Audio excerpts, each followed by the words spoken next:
నమస్తే, welcome to హైబీస్ TV మరియు Telugu now.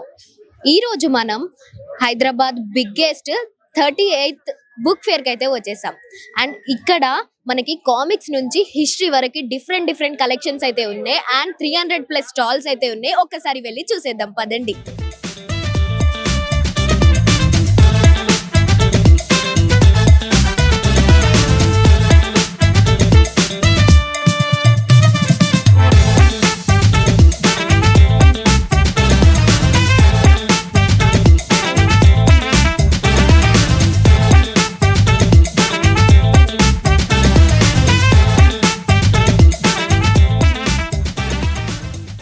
నా పేరు అరుణాంక్లత, ఛాయా పబ్లికేషన్ సిఇఓని. ఈ సంవత్సరం గత సంవత్సరం కంటే మెండుగా హైదరాబాద్ బుక్ ఫేర్ కనిపిస్తూ ఉన్నది. ప్రతి సంవత్సరానికి బుక్ ఫేర్కి వస్తున్న పాఠకుల సంఖ్య పెరుగుతూ ఉంది. అందులో ముఖ్యంగా యువత సంఖ్య పెరుగుతూ ఉంది. అది నిజంగా తెలుగు సాహిత్యానికి, తెలుగు భాషకి ఒక ఆశాజనకమైనటువంటి పరిస్థితి. మనకు గ్లోబలైజేషన్ తర్వాత వచ్చిన ఇంగ్లీష్ మీడియం ఎడ్యుకేషన్ మొత్తంగా ఒక తెలుగు భాషను చంపేస్తుందని, తెలుగు సాహిత్యాన్ని చంపేస్తుందని మొన్నటి వరకు అందరూ మాట్లాడిన వారే ఆ వాదాన్ని పూర్వపక్షం చేస్తూ ఇవాళ సాహిత్యంలో పాఠకులుగానే కాదు, రచయితలుగా యువత వస్తున్నారు, పబ్లిషర్లుగా యువత వస్తున్నారు. తెలుగులో పుస్తకాలు అమ్ముడు పోవడం లేదని మాట్లాడుకునే స్థితి నుండి ఈ సంవత్సరం, గత 2 సంవత్సరాల్లో కనీసం 10 నుండి 15 ఒక ట్రెడిషనల్ పబ్లిషింగ్ హౌస్లు యువత స్థాపించారు. దాన్ని చూస్తే మనకు ఎంతగా సాహిత్యం అభివృద్ధి చెందుతుందో అర్థమవుతుంది. అదేవిధంగా ఇప్పుడు రాస్తున్న సమకాలీన అంశాల పట్లే కాకుండా తెలుగులో క్లాసిక్స్ పుస్తకాలు, అమృతం కురిసిన రాత్రి, మహాప్రస్థానం, అమరావతి కథలు, బారిస్టర్ పార్వతీశన్ లాంటివి, లేదా నవళ్ళు యద్దనపూడి సులోచన లాంటి వాళ్ళు రాసిన నవళ్ళు, ఇవన్నీ కూడా ప్రతి సంవత్సరం బుక్ ఫేర్లో వాటి అమ్మకాల సంఖ్య పెరుగుతూనే ఉంది. ఈ పెరగడం అనేది నిజంగా తెలుగు భాషకి ఒక ఆశాజనకమైనటువంటి పరిస్థితి. ఇట్లా బుక్ ఫేర్లు కేవలం హైదరాబాద్లోనే కాకుండా ఇది ఇంకా డీసెంట్రలైజ్ కావాల్సినటువంటి అవసరం కూడా ఉంది. ఈ తమిళనాడు ప్రభుత్వమే ప్రతి జిల్లా హెడ్ క్వార్టర్లో ఒక పుస్తక ప్రదర్శనశాలను నిర్వహిస్తూ ఉంటుంది. సో అట్లా తెలుగు రాష్ట్రాలు కూడా తెలుగు భాష మీద పనిచేస్తున్నాం అనుకుంటున్నారు కనుక ఈ హైదరాబాద్ నుండి లేదా విజయవాడ నుండి డీసెంట్రలైజ్ చేసేసి కింది స్థాయిలో ప్రభుత్వమే నిర్వహిస్తే కనుక సాహిత్యాన్ని కింది వరకు తీసుకెళ్ళిన వాళ్ళం అవుతాం. ఇంకొకటి ఏంటంటే, మొత్తం భారతదేశంలో లైబ్రరీ సెస్ అనేది ఒక 6 రాష్ట్రాలు వసూలు చేస్తే అందులో 2 తెలుగు రాష్ట్రాలు, ఈ 2 తెలుగు రాష్ట్రాలు 8% లైబ్రరీ సెస్లు వసూలు చేస్తున్నాయి. ఆ రకంగా ఒక్క హైదరాబాద్ నగరంలోనే 120 నుండి 150 కోట్ల రూపాయల లైబ్రరీ సెస్ వసూలు అవుతుంది. కనీసం అందులో 10-15 కోట్లు ఖర్చు పెట్టిన దాఖలాలు కూడా మనకు కనిపించవు. కనుక వాటన్నిటిని ఖర్చు పెట్టడం అంటే చాలా జిల్లాల్లో, చాలా మండల కేంద్రాల్లో, చాలా ఊర్లలో లైబ్రరీలు ఇవాళ అవసాన దశకు చేరుకున్నాయి. మన సెంట్రల్ లైబ్రరీ అయిన అఫ్జల్గంజ్ లైబ్రరీ కూడా దాదాపు అట్లే ఉంది. దాన్ని రెనోవేట్ చేయాల్సిన అవసరం ఉంది. చిక్కడపల్లి లైబ్రరీ అట్లే ఉంది. జిల్లాలో లైబ్రరీలు అయితే మరీ, ఇంకా మండల స్థాయి ఊర్లలో అయితే చాలా అధ్వానంగా ఉన్నాయి. సో వీటన్నిటిని రెనోవేట్ చేసేందుకు ఇంతకాలం వసూలు చేసినటువంటి నిధులను వాడడం, ప్రత్యేకంగా నిధులు కేటాయించడం, పుస్తకాలు కొనడం, లైబ్రరీలకు పునర్వైభవం తీసుకొని రావడం, ఈ బాధ్యత ప్రభుత్వానిది. ఆ వైపుగా ప్రభుత్వాలు కృషి చేస్తాయని ఒక పబ్లిషర్గా, ఒక పాఠకుడిగా, పౌరుడిగా కోరుకుంటున్నాను. Thank you. హలో హైబీస్. నా పేరు నిస్సి ఫ్రమ్ ఝాన్సీ. మేము ఇప్పటి వరకు 17 బుక్స్ అయితే పబ్లిష్ చేసాము. సో ఫస్ట్ బుక్ వచ్చేసి మేము పబ్లిష్ చేసింది puri the power house. So అది మేము ఫస్ట్ బుక్ ఫేర్లో లైక్ చాలా కాపీస్ అమ్మాము ఒక బుక్ పెట్టుకొని. అండ్ సో ఆన్, లైక్ మేము ఆరెళ్ళ ప్రేమ, ఎర్రమల్లెలు అండ్ సొంత ఊరు, ఆ తర్వాత లైక్ చాలా లైక్ నాన్న వచ్చిన వేళ విశేషం కానీ, హిడింబి కానీ, సో ఇలాంటివి ఇంకా చాలా బుక్స్ ఉన్నాయి అన్నట్టు. కంపేర్ టు లాస్ట్ 2 years, ఈ ఇయర్ అయితే క్రౌడ్ చాలా ఎక్కువ వచ్చారు. లైక్ అసలు మేము ఎక్స్పెక్ట్ చేయలేదు ఇంత క్రౌడ్ వస్తారని. ఈవెన్ తో మాది లాస్ట్ స్టాల్ అయినా కూడా లైక్ పీపుల్ వెతుక్కుంటూ మరీ వస్తున్నారు అన్నట్టు మా దగ్గరికి. అండ్ ఈ 3 years ఝాన్సీ పబ్లికేషన్స్ కి చాలా ఎక్కువ రెప్యుటేషన్ అనేది తెచ్చిపెట్టింది అన్నట్టు. మేము తెచ్చే బుక్స్ కానీ, లైక్ మేము ఎంకరేజ్ చేసే రైటింగ్ స్టైల్ కానీ, ఇవన్నీ కూడా మాకు ఎస్పెషల్లీ చాలా ఎంకరేజింగ్ గా ఉంది అన్నట్టు to publish more books. We really have no idea అసలు ఎన్ని కాపీస్ సేల్ చేసాము అని, because we didn't even count. వెళ్తూనే ఉన్నాయి అన్నట్టు, కంటిన్యూస్లీ బుక్స్ వెళ్తూనే ఉన్నాయి. Our best selling this year is Bomma Borusu. There you can see. అది ఇప్పటికీ లైక్ ఇన్ దిస్ 4-5 days దగ్గర ఒక 600 కాపీస్ అయితే సేల్ చేసాం అన్నట్టు. So that is going very good. బొమ్మ బొరుసు వచ్చేసి MRP 120 and we have an in house offer also book fair లో 10% ఆఫర్ ఉంటుంది కాబట్టి అది ఓవరాల్ 108 రూపీస్ కి వస్తుంది. థ్యాంక్ యూ సో మచ్ అండి. Thank you so much. Book fair చాలా బాగుంటుంది. ఎప్పుడైనా నేను 10 ఏళ్ళ నుంచి వస్తున్నా బుక్ ఫేర్ కి, అండ్ లాస్ట్ 5 ఏళ్ళుగా నేను రైటర్ గా కూడా ఉన్నా. మొన్ననే నా నవల ఒక ఎండాకాలం మధ్యాహ్నం రిలీజ్ అయింది.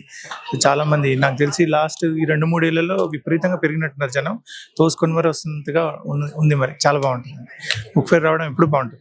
నేను ఇప్పటివరకు ఇరానీ కేఫ్, కాగితం పడవలు, నల్గొండ కథలు, నానిగాడు అని రాసిన. ఇప్పుడు కొత్తగా ఒక ఎండాకాలం మధ్యాహ్నం రిలీజ్ అయింది. మొత్తం 5 పుస్తకాలు కలిపి ప్రేమల పుస్తకాలు అనే స్టాల్లో తీసుకున్నాం. ఆ స్టాల్ దగ్గర చాలా మంది జనం ఉంటున్నారు, అండ్ అందరు సంతకాలు చేస్తూ ఉండడం అనేది చాలా సరదాగా ఉంది. And I feel proud. ఇంతమంది వస్తున్నారు, పుస్తకాలు చదవాలనుకుంటున్నారు, అండ్ చదివి వాటిని ఇంకా చాలా మందికి పరిచయం చేయాలనుకుంటున్నారు. ఇది ఒక కల్చర్ లాగా మారుతుంది అనేది చాలా గొప్ప విషయం అండి. బుక్ ఫేర్ కి వచ్చినప్పుడు పాఠకులను కలవచ్చు, మనకి ఇష్టమైన రచయితలను కలవచ్చు, అండ్ కంటెంపరీ ఎవరెవరు కొత్తగా ఎవరెవరు రాస్తున్నారు వాళ్ళందరినీ కలవచ్చు. వాళ్ళ పుస్తకాలు తీసుకొని వాళ్ళ సంతకంతో ఇంటికి తీసుకెళ్లి చదువుకోవడం బాగుంటుంది. అందరినీ కలవడం ఎప్పుడు బాగుంటుంది. నేను ఒక ఎండాకాలం మధ్యాహ్నం అని టైటిల్ ఎందుకు పెట్టానో పుస్తకం చదివి తెలుసుకోవాలండి. కాకపోతే అది ఒక కాంప్లెక్స్ లవ్ స్టోరీ. అంటే ఈ రోజు ఉన్న ప్రేమలో ఎంత కాంప్లెక్స్ ఎమోషన్స్ ఉంటాయి. ఒక మనిషిది ఇంకో మనిషితో ఉండాలని ఎంతగా అనుకుంటారో, అలాగే ఎలా ఉండలేకపోతారనే ఒక చిన్న కాంప్లెక్స్ సబ్జెక్ట్ ని టచ్ చేశానండి దాంట్లో. నేను రాయడానికి ఒక 3 ఏళ్ళు పట్టిందండి ఈ నవల. ఎందుకంటే చెప్పాను కదా, చాలా కాంప్లెక్సిటీ ఉండే. ముందు నాకే అర్థం కాలేదు కదా ఏం రాస్తున్నానో. సో నేను దాన్ని బాగా అర్థం చేసుకొని రాయడానికి ఒక 3 ఏళ్ళు పట్టింది. ఫైనల్లీ బయటకు వచ్చింది. ఇప్పుడే కొత్త రివ్యూస్ వస్తున్నాయి. ఫస్ట్ రివ్యూస్ చాలా బాగున్నాయి, అందరూ బాగుందని చెప్తుంటే నాకు కూడా ఇప్పుడిప్పుడే కొంచెం ధైర్యం వస్తుంది. ఎందుకంటే ఇంతవరకు ఎవరు చదవలేదు కదా. ఈ బుక్ 4000 కాపీస్ ప్రింట్ చేసినామండి ఇప్పుడు. సో అంటే ఇంతకు ముందు 1000 కాపీలు ప్రింట్ చేయడం అనేది చాలా పెద్ద విషయం ఉంటుండే. ఇప్పుడు మేము చాలా ధైర్యంగా 2-3 వేల కాపీలు ప్రింట్ చేయగలుగుతున్నాం, ఎందుకంటే ఇంతమంది పాఠకులు పెరుగుతున్నారు కాబట్టి. సో నాకు చిన్నపిల్లలకి ఏదైనా రాయాలని ఎప్పుడు కోరిక ఉంటుంది. నల్గొండ కథలు, నానిగాడు కూడా పిల్లలకి ఇష్టంగా చదువుకోవచ్చనే రాసినవి. ఐ థింక్ నేను ఒక చిన్నపిల్లల నవల రాసే అవకాశం అయితే ఉందండి. Thank you. నమస్కారం. 38వ హైదరాబాద్ బుక్ ఫేర్ 19న మొదలైంది. నా పేరు యాకూబు. ఈ హైదరాబాద్ బుక్ ఫేర్కి సంబంధించిన అధ్యక్షుడిని. ఈ 2 ఏళ్ల కాలం పాటు నేను అధ్యక్షుడిగా ఉన్నాను. ఇది ఈ సంవత్సరము 2వ సంవత్సరం ముగియబోతుంది. అయితే 38వ హైదరాబాద్ బుక్ ఫేర్ 19వ తారీఖున మొదలైన తర్వాత ఇప్పటి వరకు విశేషమైనటువంటి స్పందన ఉంది. 360 పైగా స్టాల్స్ ఇందులో ఉన్నాయి. అనేక రకాలైనటువంటి పుస్తకాలు ప్రదర్శించబడుతున్నాయి. విస్తారంగా ఇక్కడికి అన్ని వర్గాల ప్రజలు, అన్ని వయసుల వాళ్ళు వచ్చి దీన్ని సందర్శిస్తున్నారు. బుక్ ఫేర్ సొసైటీ తరఫున మేము ఎంతో ఆనందంగా ఉన్నాం. సమాజంలోకి పుస్తకం వెళితే ఆ వెలుగులు సమాజంలో మంచి ఫలితాలు ఇస్తాయని నమ్ముతున్న వాళ్ళం మేము.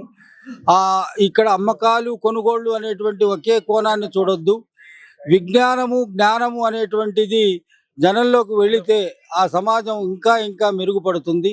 ఆ మెరుగైన సమాజం నిర్మాణంలో హైదరాబాద్ బుక్ ఫేర్ సొసైటీ కూడా తన వంతు బాధ్యత నిర్వర్తిస్తుంది అనేది చెప్పదలుచుకున్నాం. అలాగే ఇక్కడ 2 వేదికలు పెట్టాం. అనిశెట్టి రజిత పేరుతో ఒక వేదిక, ఇక్కడ సాంస్కృతిక కార్యక్రమాలు, బాలోత్సవం, తర్వాత సాహిత్య కార్యక్రమాలు ఇక్కడ జరుగుతాయి. ఇంకొకటి కొంపెల్లి వెంకట గౌడ్ పేరిట ఒక వేదిక నిర్మించాం. అక్కడ ప్రతిరోజు 6 పుస్తకాలు ఆవిష్కరణలు జరుగుతున్నాయి. అంటే 10 రోజులు 60 పుస్తకాలు ఆవిష్కరించబడతాయి. అట్లాగే రైటర్స్ స్టాల్స్ కి దివంగత ప్రొఫెసర్ ఎస్వి రామారావు గారి పేరు, మీడియా స్టాల్స్ కి దివంగత స్వేచ్ఛ వటారకర్ పేరు పెట్టాం. ఇలా సాహిత్య క్షేత్రంలో, కళాక్షేత్రంలో, సృజన రంగంలో పనిచేసి మన మధ్య నుంచి దూరమైన వాళ్ళని ఈ హైదరాబాద్ బుక్ ఫేర్ సొసైటీ ఈ రకంగా వాళ్ళకి నివాళులు అర్పిస్తున్నది. అంతేకాకుండా మీరు ముందు గమనించాలి లేదో, ఒక వెల్ లాంటిది, పల్లెకు పుస్తకాలను విరాళంగా ఇవ్వండి అనేటువంటిది ఒకటి పెట్టాం. దాని ద్వారా చెప్పదలుచుకుంది ఏంటంటే, అందరము కూడా మన దగ్గర చదివి పక్కన పెట్టిన పుస్తకాలను అక్కడ వేస్తే అవన్నీ కూడా అవసరమైన లైబ్రరీలకు, పల్లెలకు పంపిస్తాం. అట్లా 2 ఇక్కడ అమ్మకాలు, కొనుగోళ్లు అనేటువంటి ఒక స్టాల్స్లో జరుగుతున్న సొసైటీకి సంబంధించినట్టు బ్యాక్ టు ది సొసైటీ అనే మోటోతో మేము చేయగలిగిన ప్రయత్నాలు మేము చేస్తున్నాం. ఈ రకంగా ఇక్కడ జరుగుతున్నటువంటి విశేషాలు మీరు కూడా చూస్తున్నారు. అంతేకాకుండా ఈసారి భాషా సాంస్కృతిక శాఖ నుంచి మీరు 10 చోట్ల ఒక పిల్లర్స్ లాగా 4 వైపుల స్లోగన్స్తో మీకు ప్రభాత బేరీ పిల్లర్స్ కనపడుతున్నాయి. దాంట్లో కూడా రకరకాల వ్యసనాలకు, సామాజిక రుగ్మతలకు లోనవుతున్నటువంటి జనం, ముఖ్యంగా యువతరం వాటి నుంచి బయటపడాలనేటువంటి ఉద్దేశంతో వాళ్ళు చేస్తున్న క్యాంపెయిన్కి కూడా ఇది వేదికగా ఈ 10 రోజులు ఉంటుంది. ఇట్లా అన్ని రకాలుగా బుక్ ఫెయిర్ అనేటువంటిది మేము అనుకోవడం, ఈ 10 రోజుల్లో 15 లక్షలకు పైగా ఇక్కడికి సందర్శకులు వస్తారు. వాళ్ళందరి మధ్యన ఈ పుస్తకం అనేటువంటిది ఒక వేడుక జరుగుతున్నది అనేది మా ఉద్దేశం. సో ఎవరైతే ఆర్డెంట్ రీడర్స్ ఉన్నారో books they can find different kinds of books అన్నమాట. So it's a very good place for book lovers అండి. నేను కౌటిల్య అర్థశాస్త్ర బై చేశాను. I love reading economics genres అన్నమాట. ఎకనామిక్స్ అంటే నాకు ఇష్టం అన్నమాట. సో అది పర్చేస్. ఇంకా సుధామూర్తి ఇలాంటి బుక్స్ కూడా మా ఫ్రెండ్స్ పర్చేస్ చేశారు. It's a very beautiful place for book lovers, and actually I bought a romantic novel called Love Was Never Mine. So I like this book fair actually. Telangana ప్రజలందరికీ జై భీమ్. నా పేరు Ibrahim Shekhar, Telangana BSP party రాష్ట్ర అధ్యక్షుడు. ఈరోజు ఈ book ఫేర్ను రావడం చాలా సంతోషంగా ఉంది. సమాజాన్ని ఒక క్రమమైన పద్ధతిలో పెట్టగలిగే అంశం ఏదైతుందో అది రీడింగ్ హ్యాబిట్. ఇప్పుడే కానీ ఒక మనిషి అబద్ధం చెప్పొచ్చు, కానీ చరిత్ర ఎప్పుడు కూడా అబద్ధం చెప్పదు. కాబట్టి ఒక బుక్ చదవడం వల్ల మనిషి ఒక క్రమమైన పద్ధతి, ఒక అలవాటు ప్రకారం ప్రయాణించే అవకాశం ఉంటుంది. ఒక బుక్ రాసేటప్పుడు ఒక రైటరు ఎంతో మందిని ఎంక్వైరీ చేసి, ఎన్నో హిస్టరీలు స్టడీ చేసి, అది ప్రజలకు అనుగుణంగా ఉండేటట్టు, నిజాన్ని సమాజానికి తీసుకొచ్చేటట్టు అది ఉండే అవకాశం ఉంది. కాబట్టి అన్ని రకాల ప్రజలందరూ కూడా, ముఖ్యంగా చిన్నపిల్లలు ఎప్పుడైతే చదువుకుంటే వాళ్ళకు వ్యక్తిగతమైన జీవితం ఎంత బాగా చదువుకుంటే, క్రమ పద్ధతిలో చదువుకుంటే వాళ్ళ వ్యక్తిగత జీవితం ఎంత బాగుంటుందో, ఒక వయసు వచ్చిన తర్వాత కనుక హిస్టరీ బుక్స్ చదవగలిగితే, చరిత్ర బుక్స్ చదవగలిగితే ఈ సమాజాన్ని కూడా అంతే మంచిగా తీర్చిదిద్దే అవకాశం ఉంటుంది. దురదృష్టం ఏంటంటే ఈరోజు చరిత్ర కూడా 2 రకాలు అయిపోయింది. ఒకటి నిజమైన చరిత్ర, ఒకటి అబద్ధమైన చరిత్ర.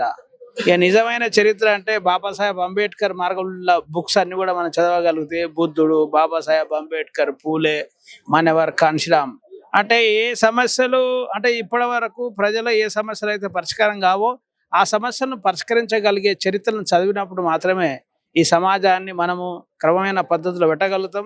ఈ సమాజంలో అన్ని సమస్యలు పరిష్కరించగలుగుతాం. కాబట్టి అందరూ కూడా ఇలాంటి చరిత్రలు చదవాలని మేము బహుజన్ సమాజ్ పార్టీ నుంచి మేము విజ్ఞప్తి చేస్తున్నాం. మరి ముఖ్యంగా ఇలాంటివి ఫేర్స్ పెట్టడం అనేది చాలా గొప్ప విషయం. ఇవి కంటిన్యూగా ఉండాలి. వీటికి అందరూ కూడా మద్దతు పలకాలి. ఏదో ఒక సినిమాకి పోవడము, లేకపోతే హోటల్కి పోవడము, అట్లాంటివి పోవడం వల్ల ఆ రోజు సంతోషం. కానీ ఒక బుక్ తీసుకొని మనం చదవగలిగితే వేల లక్షల మంది, కోట్ల మంది ప్రజల ఒక ఆలోచన వల్ల వాళ్ళ జీవితాలను మార్చగలిగే ఒక సమూహం ఇక్కడ ఈ బుక్ ఫేర్లో ఉంటుంది. కాబట్టి అందరికీ మేము బహుజన్ సమాజ్ పార్టీ నుంచి రిక్వెస్ట్ చేస్తున్నాం, దయచేసి ప్రజలందరూ రావాలి, చూడాలి, ఎంక్వైరీ చేసుకోవాలి, అన్ని పుస్తకాలు చదువుకొని ఈ సమాజాన్ని మార్చడానికి ఉన్న ఏకైక ఆయుధం విద్య, చరిత్రను అధ్యయనం చేయడమే. మరి తెలంగాణ ప్రజలందరూ కూడా ఈ రకంగా మరి ఇక్కడ విజిట్ చేస్తారని ముఖ్యంగా హైదరాబాద్ వాళ్ళని కోరుకుంటూ సెలవు తీసుకుంటున్నా. జై భీమ్, జై భారత్. సో గైస్ చూసారు కదా, డిఫరెంట్ కలెక్షన్స్ అయితే మనం ఈ బుక్ ఫేర్ లో అయితే చూసుకోవచ్చు. ఎవరైనా బుక్ లవర్స్ ఉంటే వెంటనే వచ్చేసేయండి. ఈ December 19th నుంచి స్టార్ట్ అయ్యి మనకి 29 December వరకు ఈ ఫేర్ అయితే జరుగుతుంది. అండ్ డిఫరెంట్ కలెక్షన్స్ అయితే మీరు చూసుకోవచ్చు. వాళ్ళ మాటల్లోనే మనకి ఇన్స్టాగ్రామ్ కొటేషన్స్ నుంచి న్యూ రైటర్స్ కూడా బయట వచ్చారు. అండ్ వాళ్ళ బుక్స్ అయితే ప్రతి ఒక్కటి మోటివేషన్ లా అండ్ ఇన్స్పైరింగ్ గా ఉంది. సో మీరు కూడా వచ్చి ఒకసారి విజిట్ అవ్వండి. Do like, share and subscribe. Thank you for watching this video.